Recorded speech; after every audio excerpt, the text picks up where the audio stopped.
to start by thanking everybody for their time and for joining and for supporting the RCD unit. We really do appreciate it.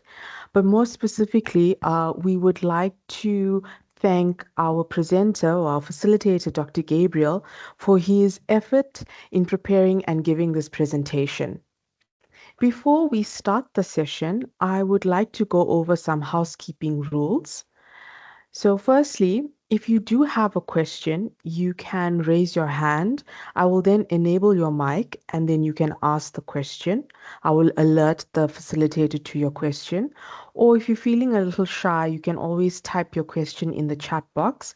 I will then alert the facilitator to your question. At this time, I would like to ask Dr. Gabriel, do you want a more interactive session or do you want the questions at the end?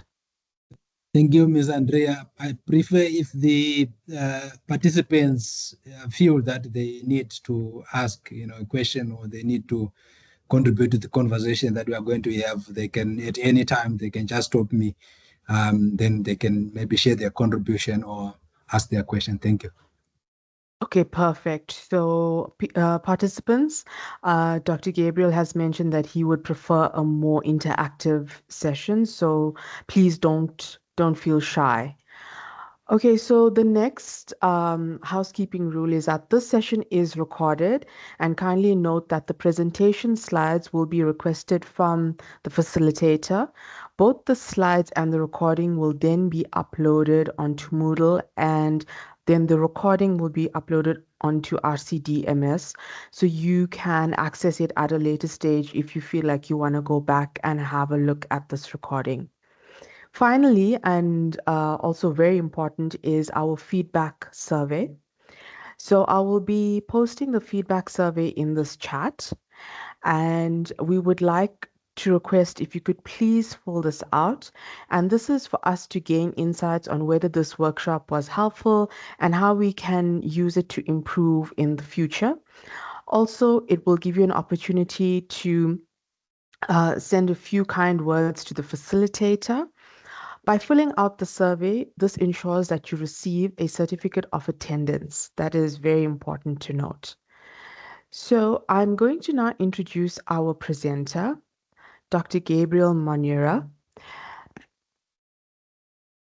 Dr. Gabriel Manera brings a wealth of experience as a former assistant lecturer, high school educator, and current research writing specialist.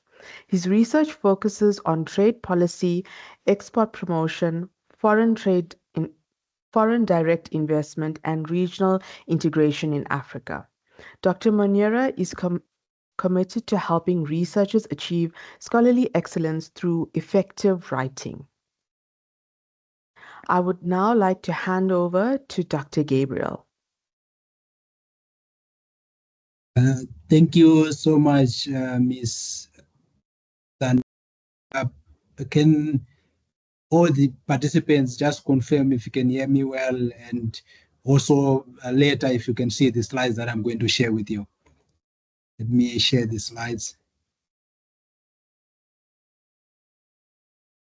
Okay, I'm sharing. Just confirm if you can see the slides and if you can also hear me well. I can hear you, Dr. Gabriel, and I can also see your slides. All right, thank you. Thank you so much, Miss Andrea. Very, very nice slides, by the way. Thank you. Thank you so much. I do appreciate.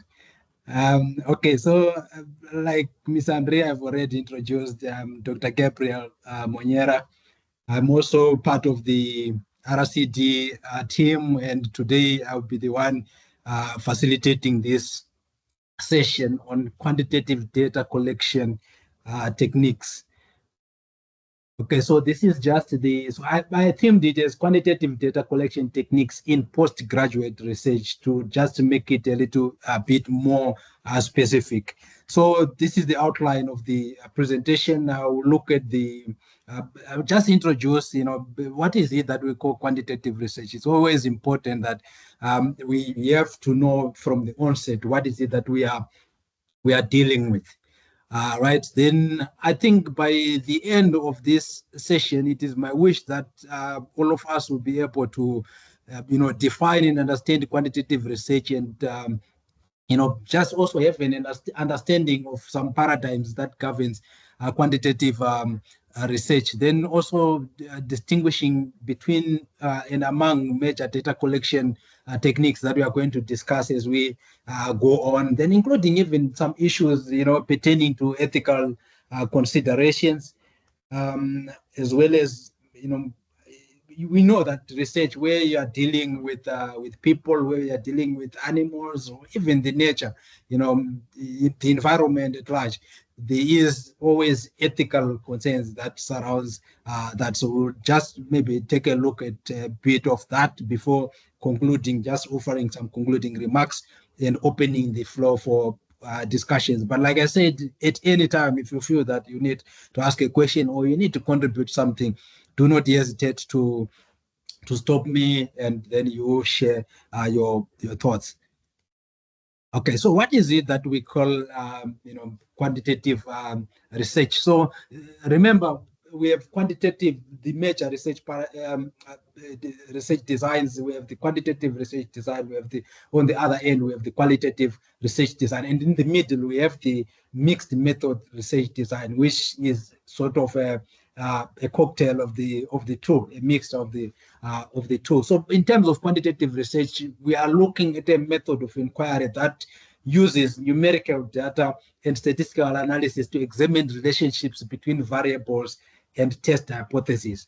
So you have a variable of concern. So later, when I sort of conclude the introduction section, I have sort of compiled some key terms that are normally used when we talk of quantitative research. So the sort of the philosophical stance that sort of underpins this issue of quantitative research is usually the positivist paradigm, as well as the post-positivist paradigm. So what is it that we call the positivist paradigm? So this is a philosophical stance that knowledge is based on observable and measurable facts, right? In other words, we are saying reality is objective and can be understood through scientific methods. So that is the sort of when we define, for those who subscribe to the positivist paradigm, the key assumptions being that reality is single, it's objective, and independent of human perception, right? Then we also have an assumption that knowledge is obtained through direct observation and measurements. So here I'm just talking about the key assumptions of those who subscribe to the positivist paradigm. Okay. Also, that knowledge is obtained through direct observation and measurement. Research should be value-free, replicable, and reductionist, right? So I think the last assumption is that uh, this usually favors mostly quantitative methods when you talk of the positivist approach. But can everything be really unquestionable? Can everything be really unquestionable? Can reality really be single? Can it really be objective? Can it be independent of human perception? Okay, so some of these, assumptions, they fail, they became wanting in a way that led to the establishment of the post-positivist paradigm, which is sort of an evolution of the positivism that recognized the limitations of complete objectivity, acknowledging that all observations, they are fallible and theory laden. So when you say fallible, we are saying it's also subject to error. So you can make errors. There are errors of omission. Sometimes you can overstate. The ethical issues. That also surround that. So and also there are sort of theory heavy as well, because most of this is really underpinned by theory. So they, to a larger extent, they rely on the theoretical perspective on which one is basing that particular start on. Then the key assumptions now were sort of revised to that the reality exists, but can only be imperfectly understood due to human limitations, right? So then also that the emphasis now goes on what we call critical realism, where we aim to approximate truth but accept that findings are provisional. Okay. So usually research involves systematic observation, but knowledge acknowledges the influence of context, bias, and subjectivity. So that is what the post-positivist is all about. It still values the quantitative methods, but with increased reflexivity and awareness of limitations. We are saying reality, it cannot only be one. Also, it's fallible. It's subject to error. Observations are subject to error. Measurements are also subject uh, to to error. So oftenly it also employs the deductive reasoning. So for those who want to know what deductive reasoning is, we are talking of a logical process in which a general theory or principle is used to make specific predictions or hypotheses, which are then tested through data collection and analysis. So you come up with, your hypothesis that is underpinned or informed by theory, right?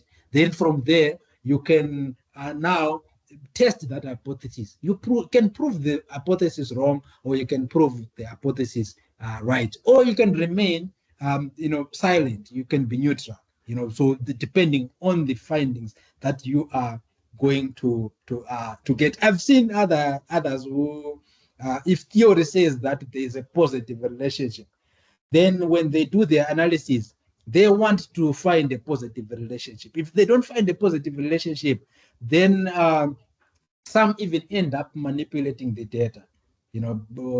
Sometimes I call it torturing the data. There is a professor that used to lecture me, who used to say, if you torture the data, it will confess. So meaning that some people, they end up trying to manipulate the data, trying to massage that data so that it can give conclusions that are aligned with their hypothesis, but that is not correct. Remember, no is also an answer. So you can find it significant in one part of the world, then you find it insignificant in another part. But you have to apply your reasoning on that. Why is it significant in one part or insignificant in another geographical location, or not even relevant in one context? So that is where now the being an academic and also being a researcher comes into play. So these are the main characteristics of quantitative research. It's usually structured, use structured research instruments, questionnaires, structured interviews, and so on. The results are based on larger sample sizes.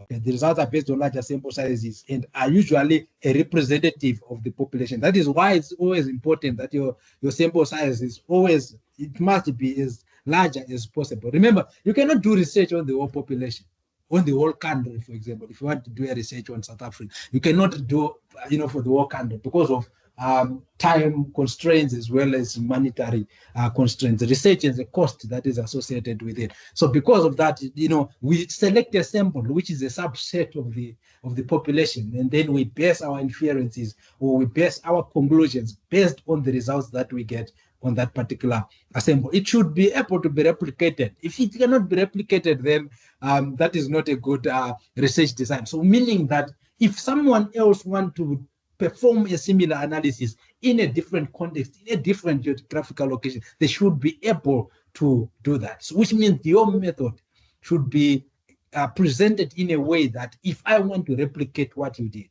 using possibly the same data, I should be able to do that. It also have clearly defined research questions to which objective answers are sought, right? So all aspects of the study are carefully designed before data is collected. So you have to come up with a study design, tell us the method, how are you going to make sure that your data is valid, is reliable, ethical issues, how are you going to address them, and so on.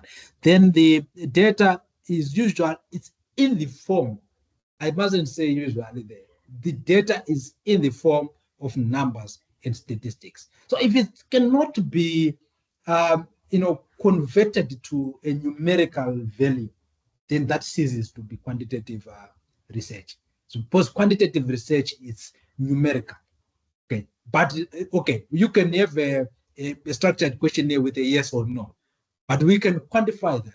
10 people said yes, then already that becomes quantitative. So some people think that if you cannot have a survey, if it's a survey study, you know, the sometimes whether it's if you are asking questions that are unstructured, then that becomes quantitative, of which you have to be able in some way to convert that to a numerical value.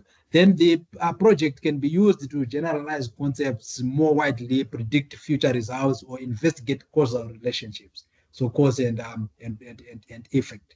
What causes the change in one variable, the dependent variable, whilst you are factoring in the influence of the independent variables. So that it's also important, this issue of generalization. Imagine if you just go and you want to do a research on universities in South Africa, then you just go to one campus of UJ, you collect your data there, then you analyze it. Then when you are now generalizing the results, you say the results represent the whole of the country, or let alone to generalize them to a global level. So that is not correct. You have to factor in, the how big the sample have you selected from the population, then that will sort of guide or govern your generalization or the generalizability of the result that you are going to get. Then the researcher also uses tools such as questionnaires, computer softwares like Stata, if you use R, then Python.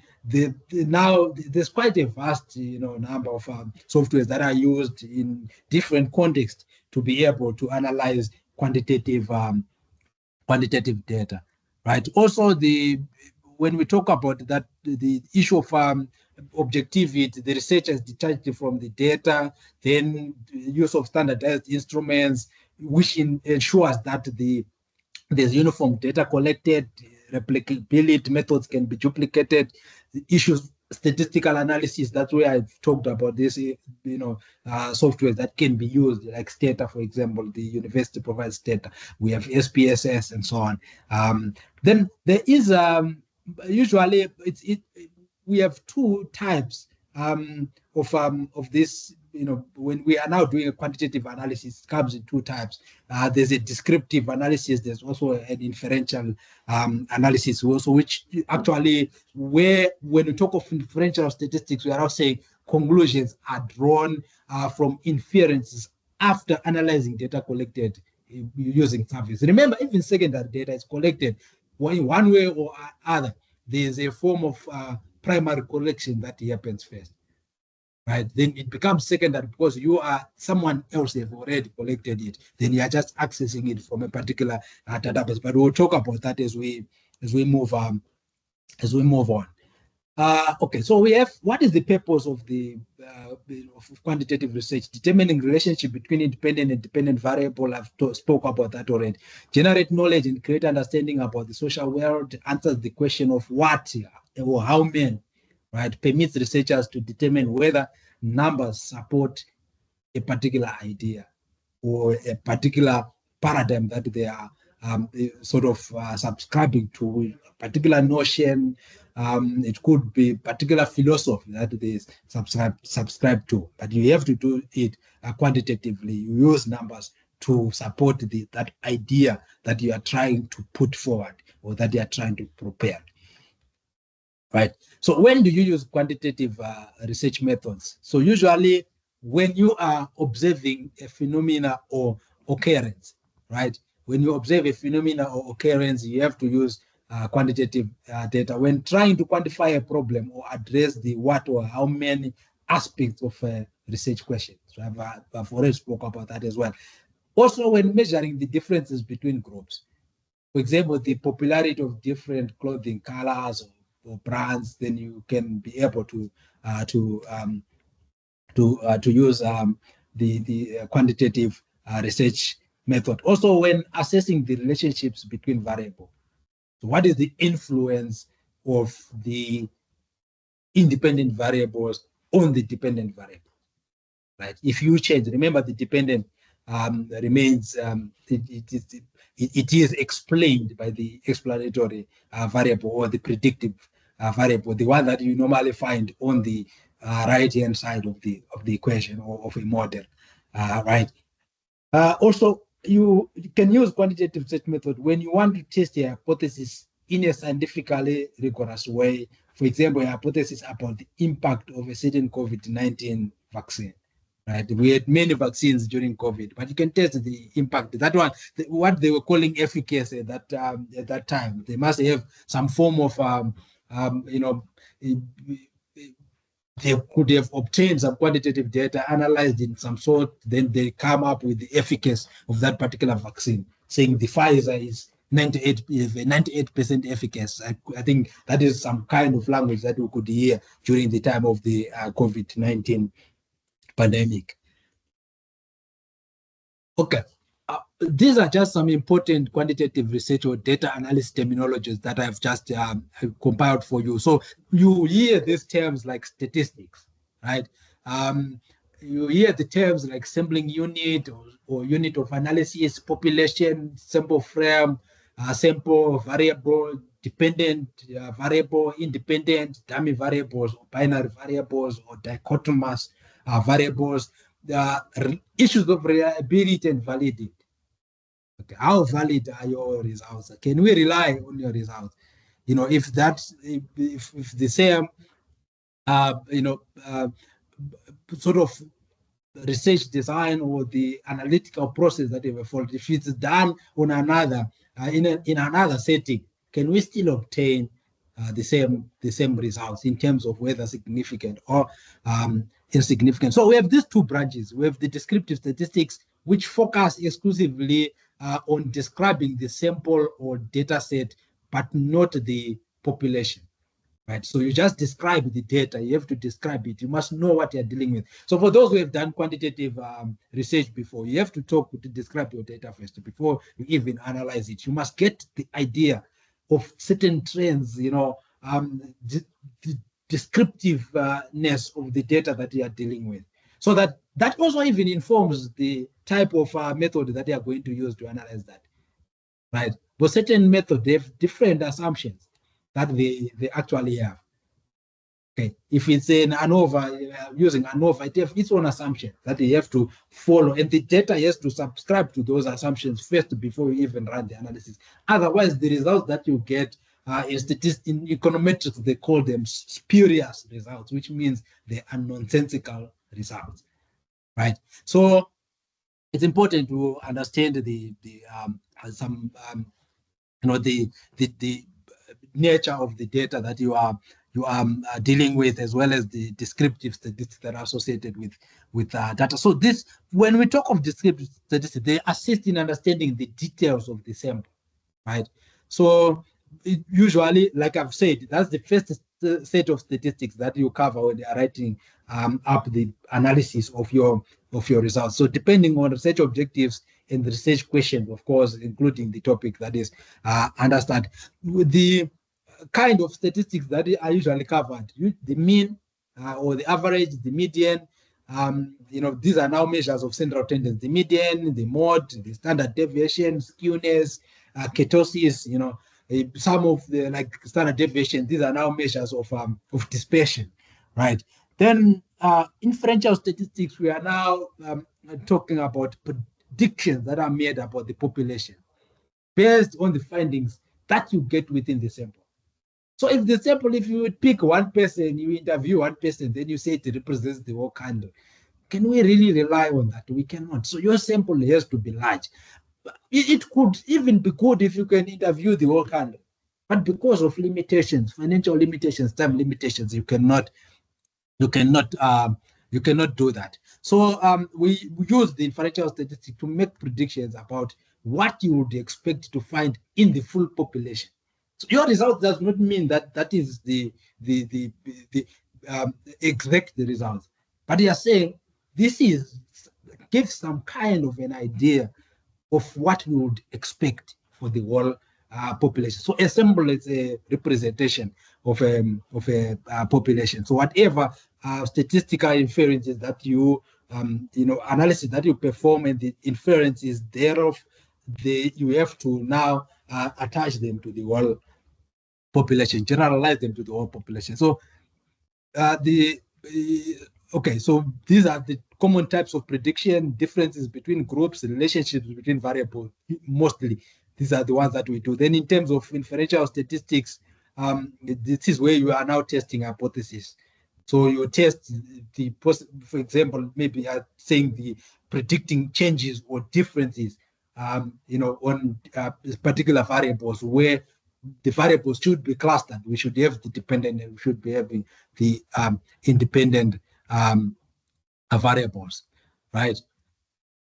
Okay, then we must also understand the difference between the sort of the quantitative and qualitative research methods. So in a way, quantitative versus qualitative, right? We in terms of the orientation, assumption about the world, then you'll see that these are the research paradigms that we're talking about. Quantitative, its focus is on a single reality that can be measured by an instrument. Then we have qualitative, which focuses on multiple realities. By the way, I'll present again, I think, on qualitative data collection techniques as well, where I will also give some ideas, sort of foundation on understanding what qualitative research is as well. That is on the 14th, if I'm not mistaken, according to our calendar for this month, on the 14th of May. Okay, so the research purpose established the relationship between measured variables. So these are things that I've already explained. But when we look at qualitative, understanding a social situation from participants' perspective, that's why here you just you can mostly, it's unstructured, semi-structured and unstructured interviews that so that you can get as more detail as possible from the participants. Then the research methods and procedures are established before study begins, hypothesis formulated before research can begin, and it's deductive in nature.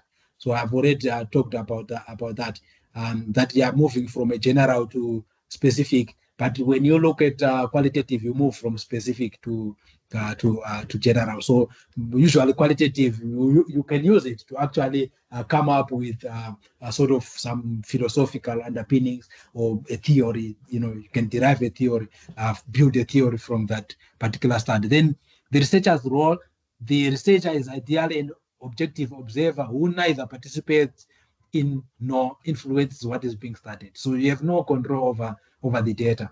But whilst on qualitative, the researcher participates and becomes immersed in the research or social setting. So that's why we even have to check your emotions when you're collecting qualitative data. That your emotions, sometimes you can be, it will result in biasness. We are also human beings. We are subject to emotions. So when you hear things that maybe possibly they make you emotional, you might be biased in a way.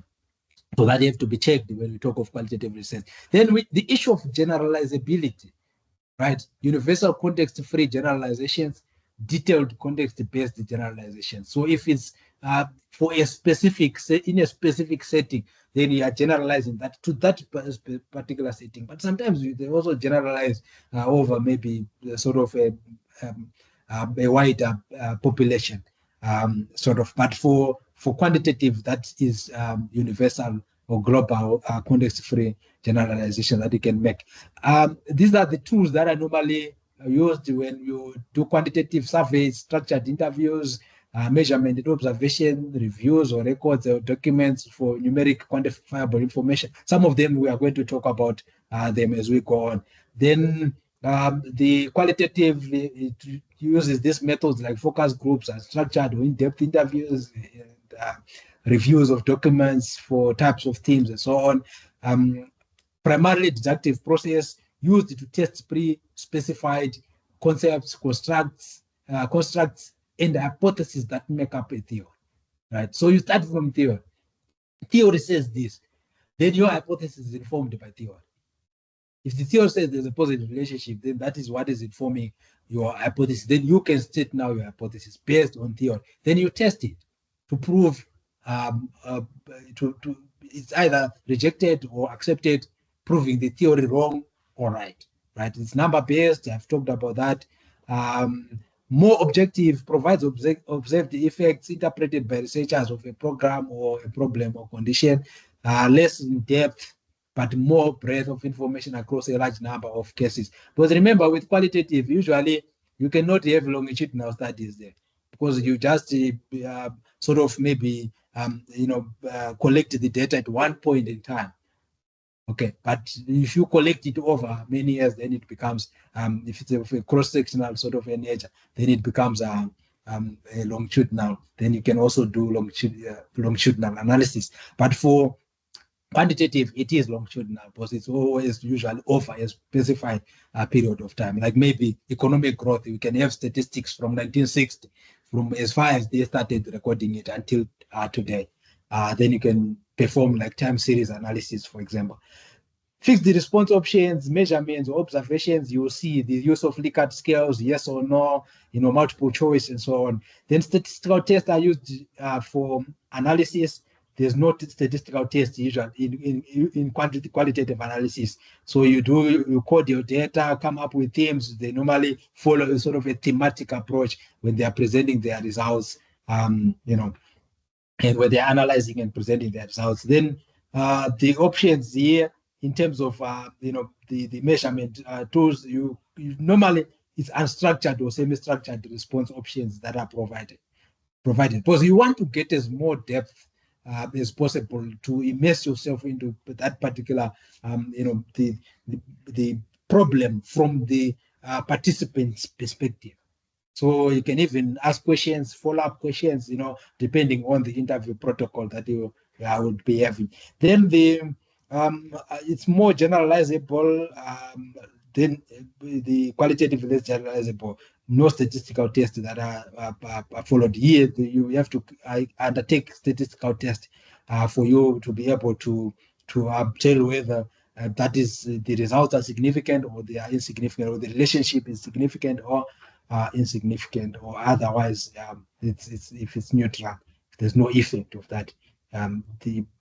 When we talk of the independent variable having no effect on the dependent variable, right? So these are the data collection techniques, which is the primary focus of the presentation for today. So all these slides that I've passed, I've been giving you some background so that you know what is it that we are dealing with when we talk about quantitative research design, or when you talk of quantitative data or quantitative analysis. With that background now, we can move on to the data collection techniques. This is just an overview. We have what are called surveys or questionnaires, the popular one, right? Structured interviews, experiments, in science laboratory settings, quasi-experimental, designs. We'll talk about that as we move on. Observational checklist as well, where for those that you are undertaking observation. Then we have secondary data analysis. Secondary data analysis, which means data that would have been collected using primary forms, because these ones use them when you go to the field to collect data. You have to go to where the participants are, then you collect the data in this form. In some cases, you have to administer the questionnaire either physically or online, in printed form, or you can also administer it in a software form. Now, because of the advancements in technology, internet, and so on, we are able to do that. You can administer a questionnaire online. Then we have, so with these surveys or questionnaires, structured interviews, experiments, observational checklist, and secondary data. So these are the ones that I'm going to focus on in this presentation, right? So the survey or questionnaires, I'm thinking that one way or the other, all of us, we have, used this kind of research design. Myself, I've never really used question, do a survey based. I normally just use secondary data because my research is usually in the context of trade. But it would be good that one day I will maybe also use, go and collect primary data, and also even the qualitative research, following the qualitative research methods. Okay, so in terms of survey, this is simply an instrument or instruments that are designed to gather responses to a structured set of questions. So you have to structure your questions that you are going to ask, depending on the variables that you want to measure, as dictated by the topic under study, right? So these are types of surveys that we normally find. The types of survey questionnaires, like I said, with paper-based, which are the traditional form or the conventional form, where you have your questions in a printed format. Then usually suitable for areas with limited digital access. Right, you want to do a research maybe in a rural area where there's no internet connection or internet is limited, then you have to go and administer it on your own, right? It also requires manual data entry. Issues of even if your participants, that you are sort of focusing on collecting the data from the study participants, they are sort of issues of that pertains to whether they are knowledgeable, um, you know so some people cannot read, they cannot write. You need to go and collect the data you on your own, from those people. So this traditional form could be the most suitable format that you can follow. Then we have online surveys which are more efficient, have a wide reach, and sort of an automatic data with an automatic data collection. Sometimes there are tools that can do that. They collect the data once it has been collected, right? So but sometimes the of course they have a wider reach, but in many cases you might even get fewer responses as well, because people sometimes they are reluctant to respond to online surveys, depending also on the structure, the way that your questions are structured, and also how long the survey takes in terms of time, right? I've also I'm guilty of that as well. Sometimes I just see a survey, I'm invited to take a survey, I might start it, but along the way when I see that now the questions are continuing, then I just stop it. So those are some issues that have to be considered when you're designing a survey, when you're collecting data using online surveys. How long does a person take filling in that particular form or survey form, or questionnaire, right? These are some common platforms that are used, for collecting data using surveys. Google Forms, which is free, easy, and also easy to use. I think we all know, most of us know how to use Google Forms. It's easy. I was not taught, but I know how to use them. We have also Qualtrics, which is sort of a robust, academic oriented, but you need a license for that. And I don't think yet UJ we have a license for Qualtrics. Then we have SurveyMonkey. SurveyMonkey is so user friendly. It's good analytics for small scale research. So you can use the SurveyMonkey. So if you go online and just Google SurveyMonkey, you can be able to access it and just maybe see for yourself, how useful it is, depending on the study that you are doing, or the nature of the data that you want to collect. Then we have surveys, or still on surveys or questionnaire. This is usually the question format. So the Likert scales, 5-point Likert scales, sometimes 6-point. So these are Likert scales are used to measure attitudes, agreement, or frequency. So I think we have seen this, like I strongly agree or strongly disagree. That is from 1 to 5, of which the 1 can be the the most positive, then 5 could be the worst, depending on how you want to structure it. So it can also be sort of you can measure attitude incrementally to say maybe from strongly disagree, which is 1, then you continue until you strongly agree, which is 5, or you can do it vice versa, depending on how you have set your question. So it enables calculation of mean scores and trends at the end, because you can say 5 people indicated that they strongly agreed, 10 indicated that they do not agree, and that kind of it. So you are now attaching a numerical value to the data that you would have collected. So we also have the multiple choice questions. I think we have seen multiple choice questions before, which offers predefined options, right? A, B, C, D.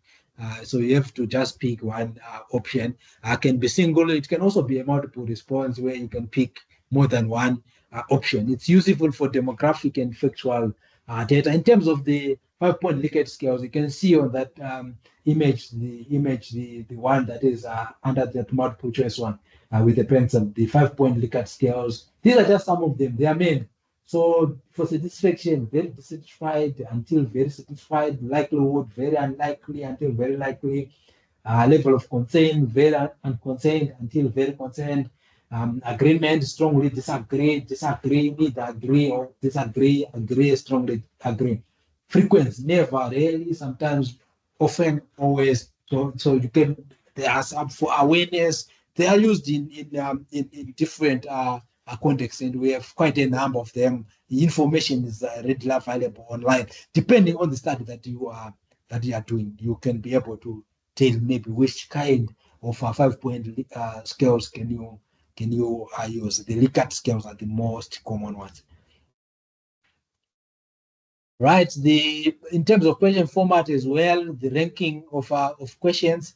So the respondents, they order items based on preference or importance. So you rank in order of importance, maybe, whether something is important or not, so you assign a rank to that. So that permits comparative analysis across items. Then we have what are also called semantic differential scales as well, which measures connotative meaning of concepts. So when we say connotative, we are saying it describes something that suggests or implies an idea beyond its literal meaning, carrying an emotional or cultural association. So usually it's about the overtone or undertone of a word, not just the direct definition of that particular word. So when we talk of connotative meaning, okay, so it goes just beyond the meaning of that word. We have to look at it from an emotional or cultural perspective, or associated with a particular emotion or a culture, sort of. Okay, so you can this way those opposing adjectives come in the end on a scale where you look at dissatisfied, satisfied. I've already looked at that on a Likert scale. So you can use a Likert scale to collect this kind of data. So this question format will be in this form. How satisfied are you? With maybe a particular, it could be an object, it could be a product, and so on. It's useful for capturing attitudes distinctively, right? So you want to capture attitude, but categorize it in some form of a scale. These are the advantages of using questionnaires, surveys of questionnaires. They are cost effective and time efficient. When they are administered online, then they are cost effective. But sometimes you just have to go there. You just have to go to collect the data in the field. Then that will become sort of costly, right? Then they standardize the data collection, so the same questions are asked, over to across the participants. So that will also sort of allow for comparison and statistical analysis. There's also they are quantifiable and scalable. Data can be easily coded, analyzed, and generalized with a representative sample. So when you code the data, then you make it numerical. You know, then Anonymate encourages honest responses, especially on sensitive topics like mental health, academic stress, and so on. Then there's also versatile. It's versatile in terms of formats. It can include closed-ended questions, Likert scales, rankings, and so on. The one that I've just mentioned in the previous slides. Then there's automated data capture. If you use online tools like Google Forms, Qualtrics, you can be able to sort of capture the data in an automated way, or automatically reducing human error and simplifying the analysis. But the disadvantages include limited depth of responses. You know, you cannot ask open-ended questions when you are collecting data through surveys or questionnaires, right? Then so it's closed-ended questions may oversimplify complex issues or miss the context. You just say yes or no, but then there's no anything attached to that. So circumstances sometimes they might be more important than just a yes or no. Risk of misinterpretation. Respondents may misunderstand questions without the opportunity to ask for clarification, because I'm just answering on my own. Then I can just answer what maybe I don't even understand what is being asked. Then the low response rate.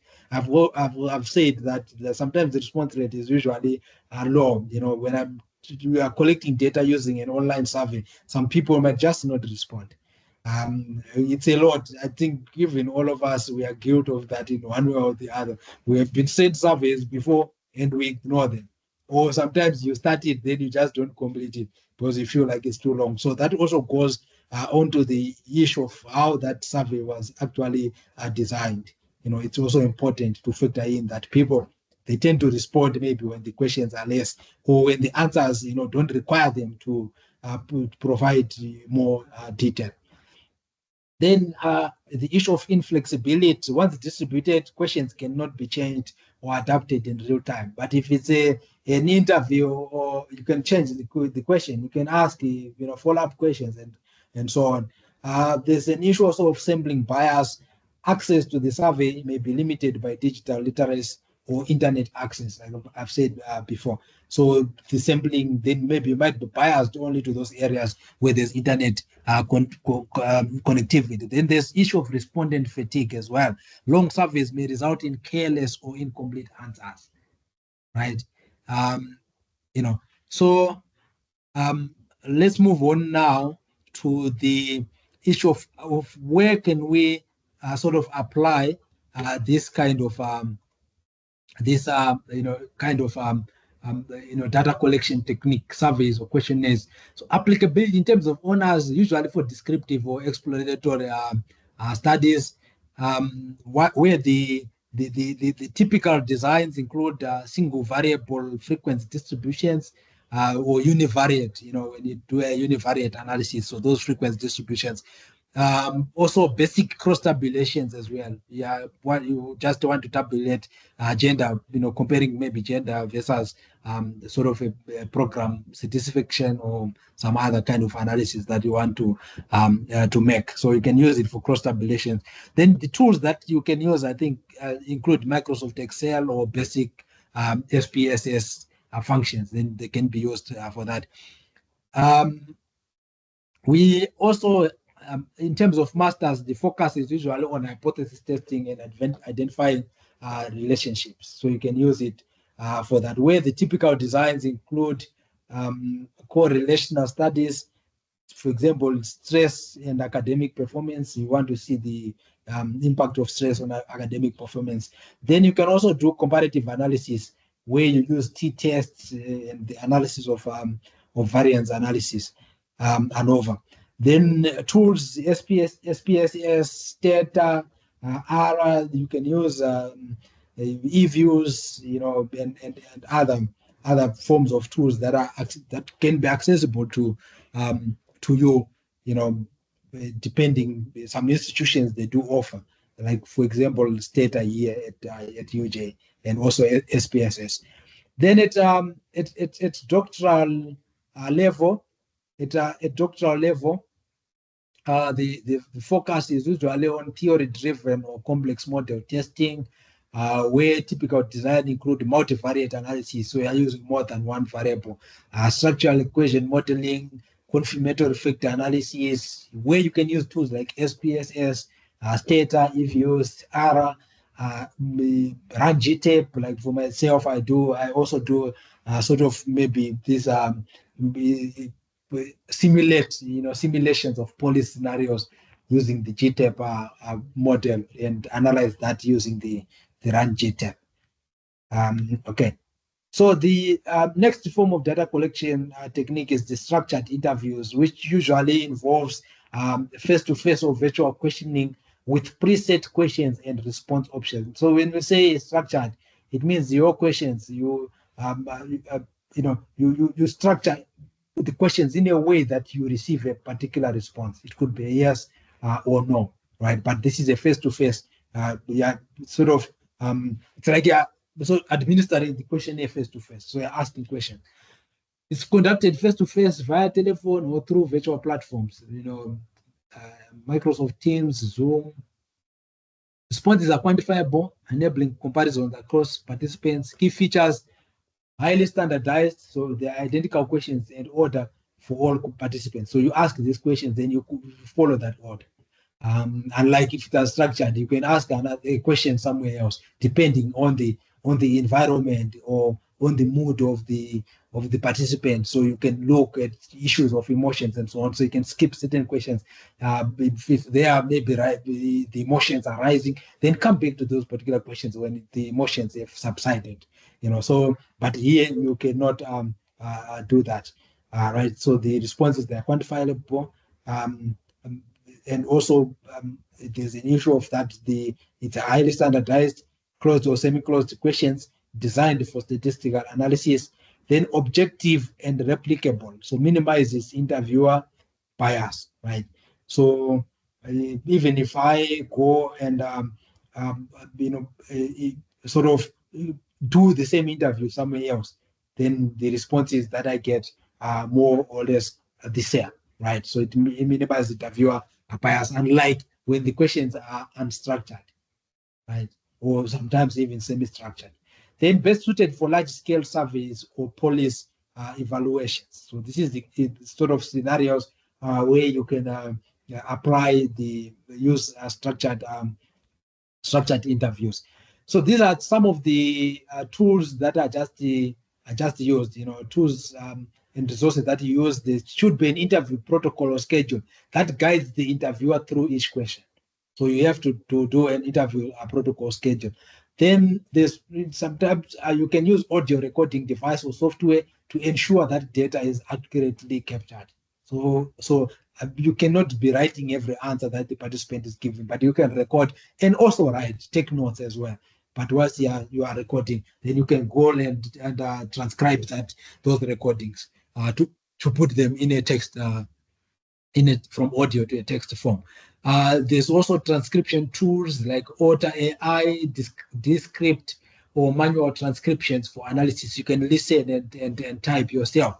I think I even prefer manual analysis because you can really type well. But sometimes if you transcribe audio using these tools, they miss certain information, or in some cases even end up changing the wording or what the participant, affecting what the participant actually meant, right? Then we have the data analysis software like Excel, SPSS, ARA for coding and analysis of structured responses. Then you can also have some they even use Python and so on, GitHub, and so on. There are many tools now that are available. It just depends also on which tools are you comfortable in using. Myself, I can use I'm comfortable with Excel.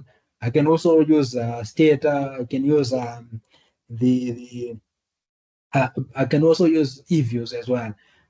But you can learn some of these software. It's important also to, depending on the ones that you use, then you can be able to receive some form of training on that. These are the advantages and disadvantages. So for structured interviews, the standardization of questions, it minimizes interviewer bias. facilitates quantitative analysis. Then so you can put you'd be able to quantify those responses in number form. Then it improves the reliability, so if you have to perform a similar analysis in a different context, then you it's, it the probability that you get similar responses is very, very high. Then efficient for large samples, supports mixed methods integration. All right. So when we say efficient for large sample, we are simply saying it can be the format is streamlined. So that streamlined format allows for quicker administration and analysis. And also in terms of mixed method integration, it can be combined with surveys or experimental data for a richer analysis. Right. For you can also use combine it with structured interviews, unstructured interviews, which is a qualitative data collection technique. Then that becomes a mixed method analysis. Then the disadvantages, they are limited, the limited depth of response. So I've spoke about that. Inflexibility, cannot explore emerging themes or unexpected issues during the interview. Right? That you can do when you are having unstructured interviews, where if issues that arises, then you can ask questions that are not even on the interview interview protocol. Then they are not suitable for complex or sensitive topics. Structured format may discourage openness, right, and or insights, that are enhanced insights. Then sometimes the questions may come across as impersonal. There's a rigid structure. The rigid structure of in which the questions are usually phrased can hinder rapport building with participants. Then it requires careful pre-testing. You have to pre-test that tool. Poorly designed questions can skew results and cannot be adapted during interviews. So you cannot change it when you're now interviewing. So you have to be sure that your questionnaire is designed, or your interview protocol is designed well. So as relating to questionnaires as well, those surveys, you have to make sure that the questionnaire is designed well, right? Remember, you go and that's why there's pre-testing that is also needed. You have to test that questionnaire first before to check off on issues of reliability, validity, and so on. Not that later, after you've collected, you've finished the whole study, then now you find that but your data collection tool is not reliable. Then what are you going to do? You have to redo the study, of which I don't think so. So at the end, you end up now engaging in unethical conduct, now manipulating the results or lying that the data collection tool is ethical or the results are valid, yet they are not. Okay, then the applicability of structured interviews, the applicability in terms of honors, they are not usually common unless paired with qualitative data, often included alongside qualitative methods for basic data triangulation, suitable for small-scale descriptive studies. At masters, they can support correlational or comparative designs, help standardize data from diverse respondents, for example, police evaluations. The analysis on Excel, it can include Microsoft Excel, basic SPSS functions can also work for that. In terms of the at master's level, you can use SPSS data, ARA, eViews, and other analytical tools. Okay, so when you undertake the comparative analysis, we are talking of those, you can use t-test, for example, or ANOVA. Then when it's called relational studies, like I've said before, like maybe you can measure stress and the impact of stress on academic performance. Then you can maybe see the correlation of the two. At doctoral level, it's usually theory-driven complex model testing. The focus is on that, on theory-driven complex model testing. Then typical designs, multivariate analysis, structural equation modeling, confirmatory factor analysis or CFA. Then you can use tools also like Stata, ARA. You can use eViews and other tools that you can you can be able to access. Then we have experiments. Experiments, within experiments, you are actually manipulating one variable or the independent variable to observe its effect on another, dependent or with what we call a control group or control groups, right? So these are the design types that you can actually have. But also the key features of experiment is that they have a high internal validity due to randomization, because you usually do sort of them in a randomized kind of a setting. Then the purpose, like I've already indicated, is to establish causal relationship. Um, then the these are types of design that you can have. You can have the true experiment, right? A true experiment, which is a research design with random assignment to experimental and control group. So you have an experimental group and one that is a control group. So in a way, you let's say maybe want to test a particular vaccine of COVID, how the efficacy of that vaccine. You can maybe have in terms of your control and experimental group. The experimental group, they are subjected to the vaccine. So you inject them with the vaccine, but then the control group, you do not give them or expose them to the vaccine. Then you can compare the result that you get on the two groups. Then we have quasi experiments which are similar to true experiments, but they lack a random assignment. So they are not the assignment is not random. Then which means they are specifically choosing who is in the experimental and who is in the control group. Then we have field experiments, which are experiments conducted in real world settings, not controlled lab environments. So you have to go to the field and then you do your experiment there. That's why in social sciences we usually do not do experiments, because like they maybe if you want to test the effect of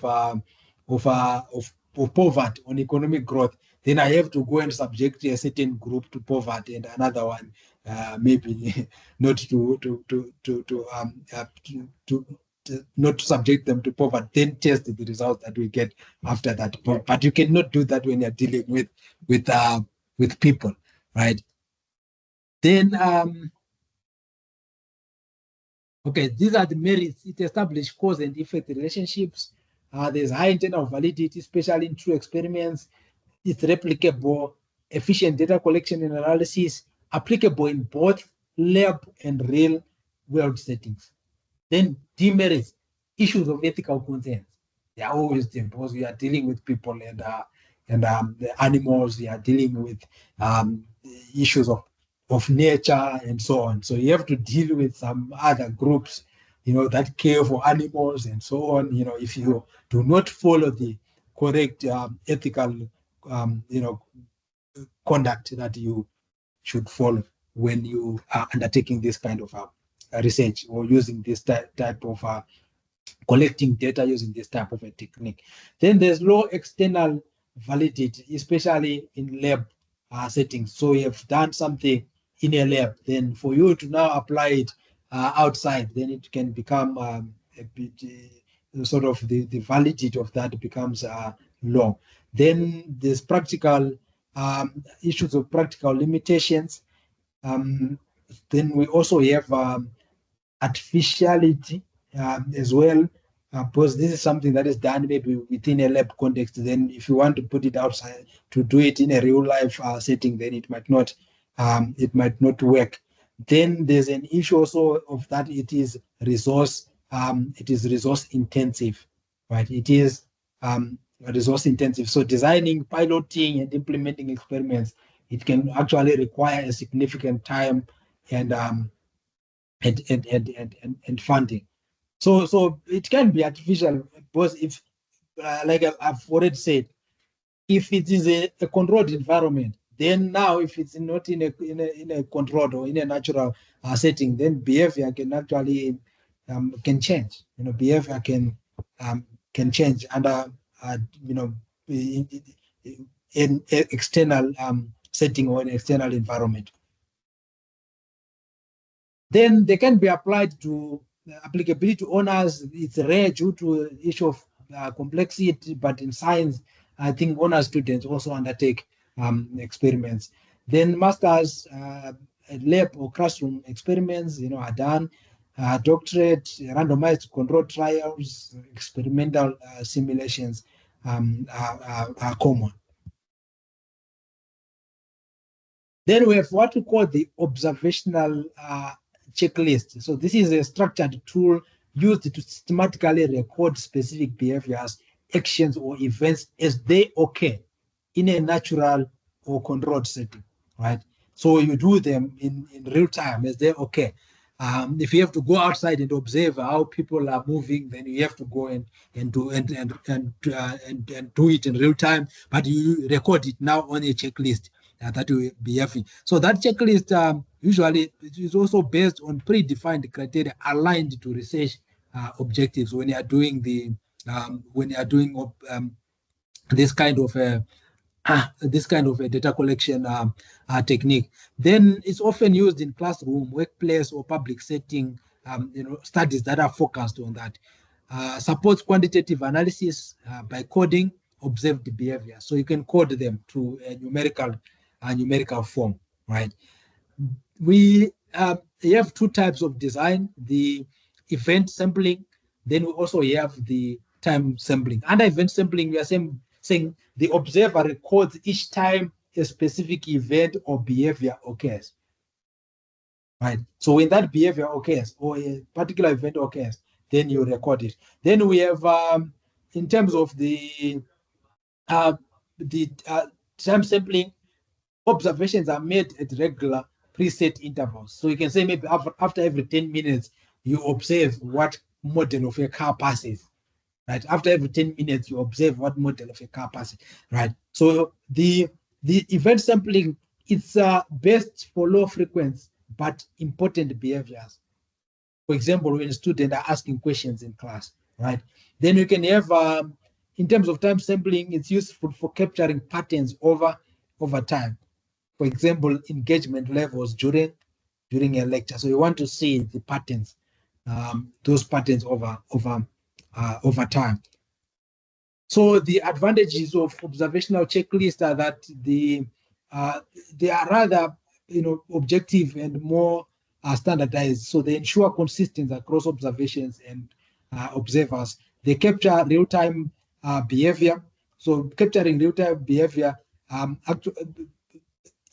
that also increase the validity or ecological validity or external validity. They are non-intrusive, can be conducted without disrupting the environment if discrete and ethical. Then suitable for longitudinal tracking allows for monitoring changes in behavior over time, and the data is quantifiable, so which means it's easily coded and analyzed statistically. But they are also limited to observable behavior. So if the behavior cannot be observed, then you cannot capture that, right? So for example, you cannot capture thoughts, emotions, or intentions of people. I might behave in a particular manner, but there might be a reason behind that behavior, so you cannot capture that. Then there can also be observer bias as well, where subjectivity in interpretation, especially without proper training, can actually happen.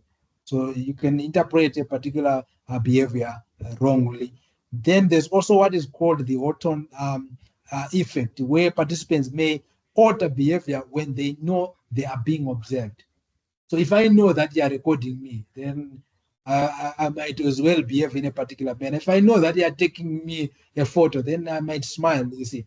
But yet that I'm not always smiling. So they can affect the behaviors. The participants can actually manipulate their behavior if they know that they are being observed. Then they may miss subtle or complex behavior. So which means oversimplifying sort of enhanced actions or interactions. Then they are time consuming, require sustained attention and detailed planning for accurate recording. So they are indeed time consuming because you have to perform them in real time.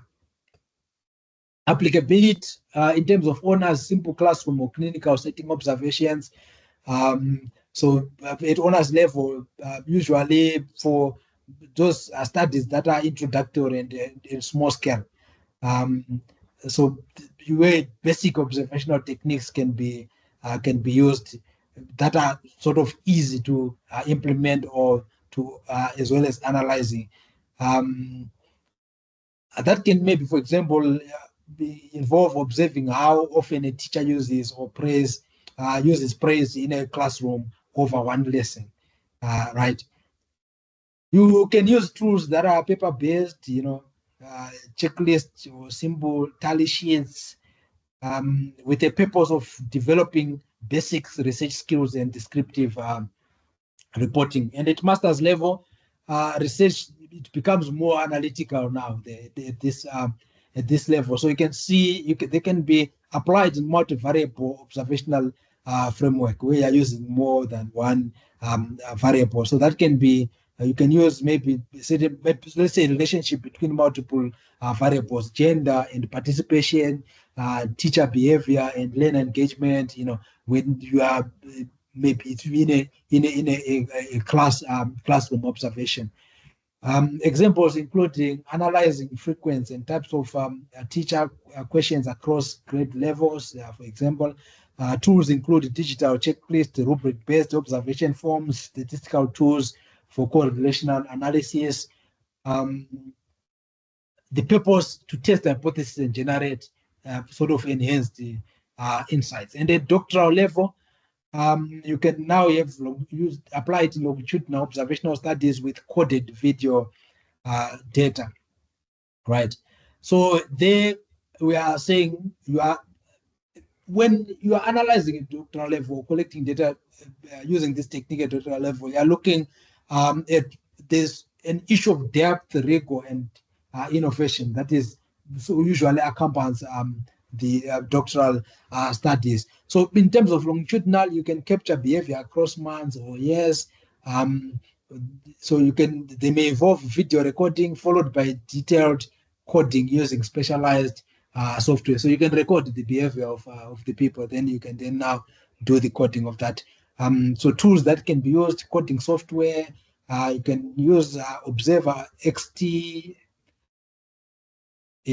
So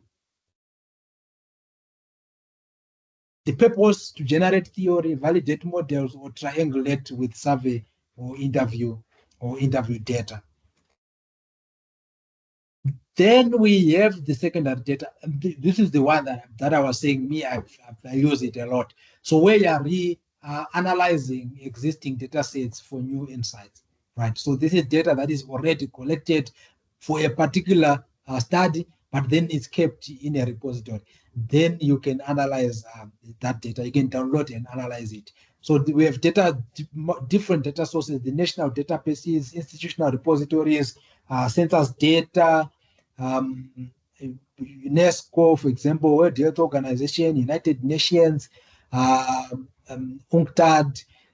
There are quite a number of databases depending on your field and what type of data you're looking for.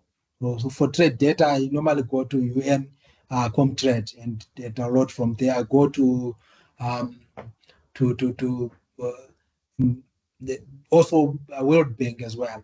The World Bank, they have the FIS World Integrated Trading Solution database as well. So you can go on those databases. You can also use company financials as well, among others.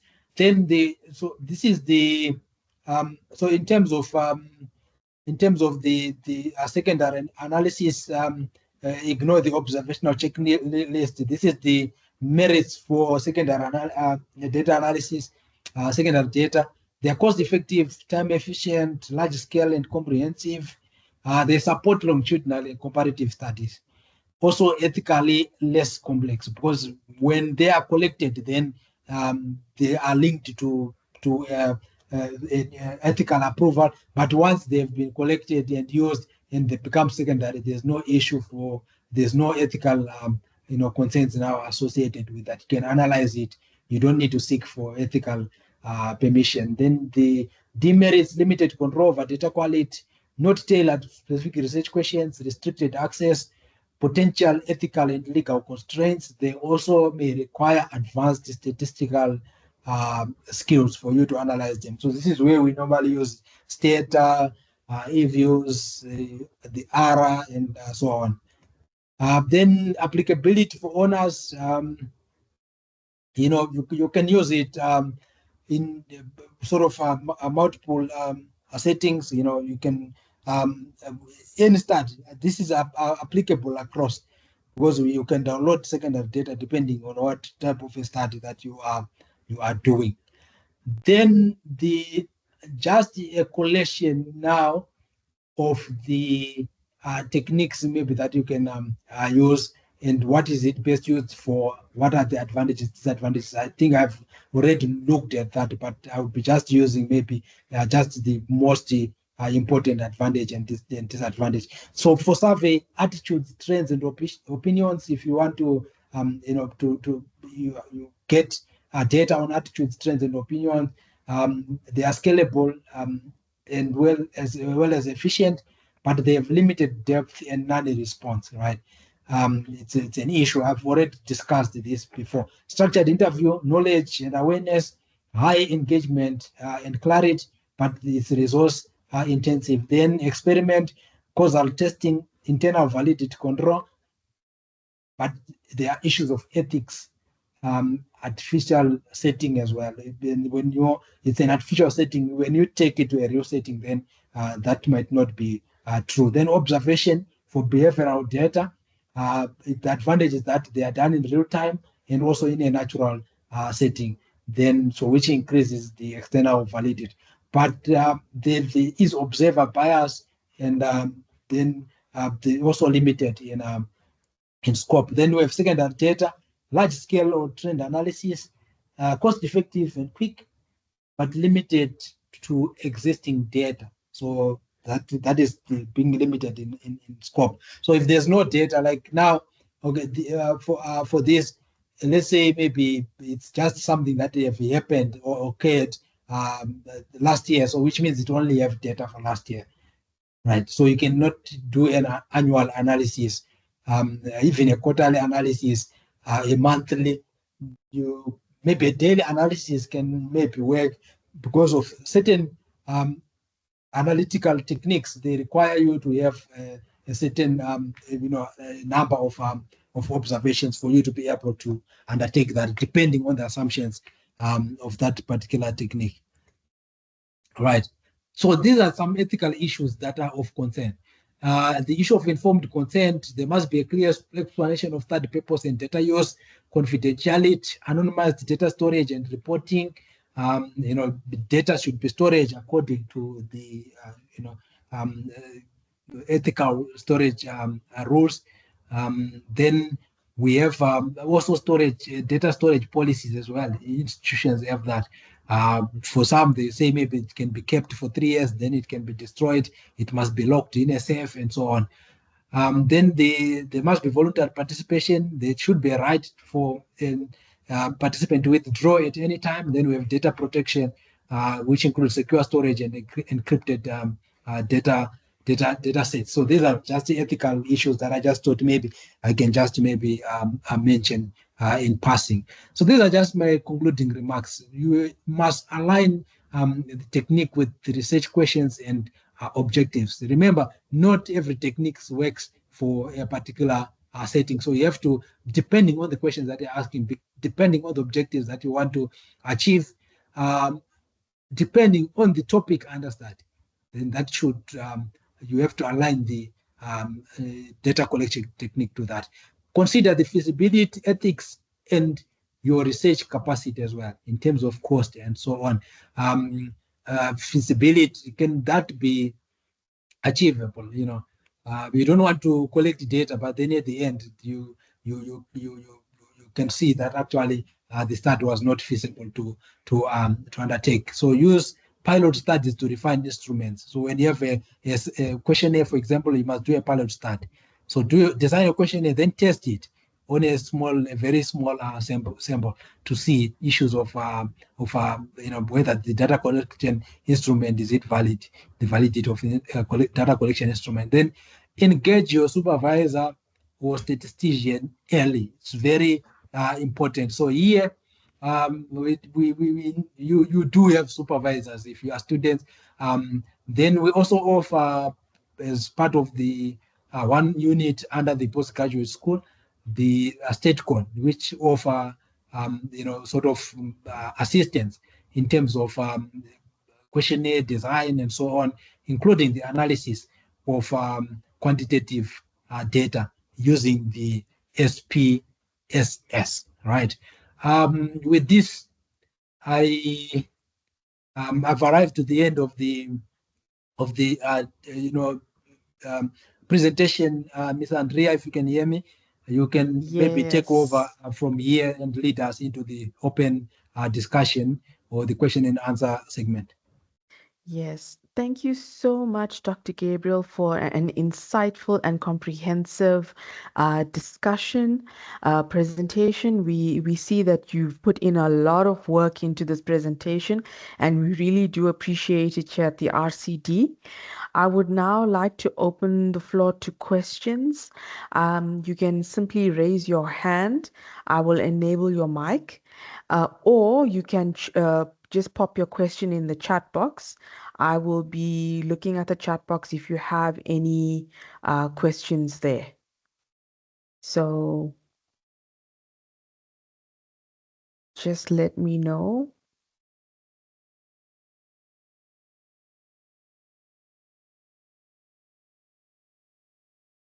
All right, while we waiting for your questions, I would like just to remind you that I have posted the feedback survey.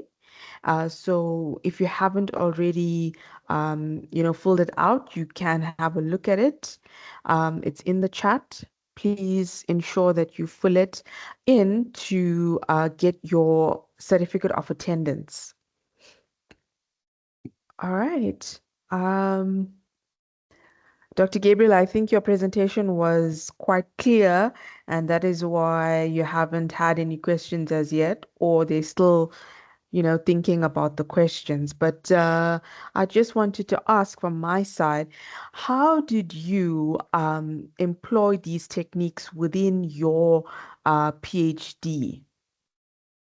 Um, okay, thank you for that, Miss Andrea. I think I've indicated sort of multiple times during the course of the presentation that I have employed for both my master's and PhD. I've used secondary data, right? Mm-hmm. My PhD was, sort of a trade-based one, where I was focusing on trade policy, that encompassing trade negotiations and trade agreements. So I I developed a sort of a product level analytical tool that you can use in the preparatory phase of trade negotiation to identify products and sectors that can be prioritized in the negotiations. Then I applied that in a sort of a scenario that I of something that had happened previously, the negotiations that had took place in 2000 between 2003 to 2007 between SACO and the United. Everybody's quite clear on your presentation, or they are shy, one of the two. Um, But attendees, um, kindly note that if a question isn't coming to mind at the moment, you are you are most welcome to email us at RCD Inquiries, and I can pop that in the chat. Also, could I maybe ask, is there some topic that you haven't seen on our schedule and maybe want the RCD to present in the future? Is there something that you are struggling with and you haven't seen it on our workshop schedules, and maybe it's not only you. Sometimes we often feel like we working isolated or we working by ourselves, but maybe something that you're struggling with, maybe somebody else is struggling with, and maybe, somebody else. Maybe it's a lot of people that are struggling or facing similar challenges. So, again, if you're feeling a little shy, you can always email us with a topic that you think RCD should present on. Oh, I see that Rosemary is typing here in the chat.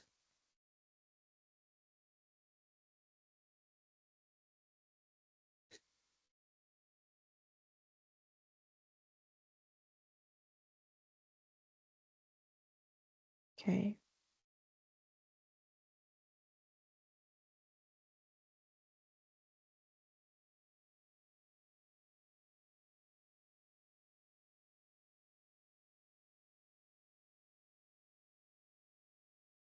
All right, I'm just waiting for Rosemary. She is typing something here in the chat. Um, but you are more than welcome to send through your suggestions. Rosemary says, "Thank you for this presentation. Please, I'm finding it difficult to incorporate research paradigm in my study. I need help on it." Okay. Thank you, Rosemary. I will definitely speak to the team and we will look at um, possibly arranging a workshop for that.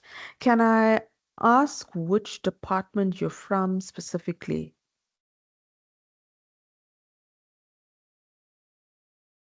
Oh, you're in nursing. Okay. All right. I will definitely respond to you via email regarding a workshop on that. And we will probably liaise with somebody in your department because they have the experience and the knowledge on that. So thank you so much for that question or that comment rather. Um, okay. In the absence of further questions, Dr. Gabriel, I would like to extend our appreciation and gratitude from the RCD team. Thank you so much for taking the time and your effort for this presentation and supporting us. We really do appreciate it. And attendees, thank you for your time and also supporting the RCD unit. Remember that you are not alone in your research journey. We are here at the RCD unit to help you through every step of your journey. So don't feel like you by yourself. We are here. And with that, I would like to bring this workshop to a close. Thank you, everybody, for joining. And I would like to wish everybody a lovely day further and see you all in the upcoming workshops. All right, take care. Thank you. Thank you. Thank you.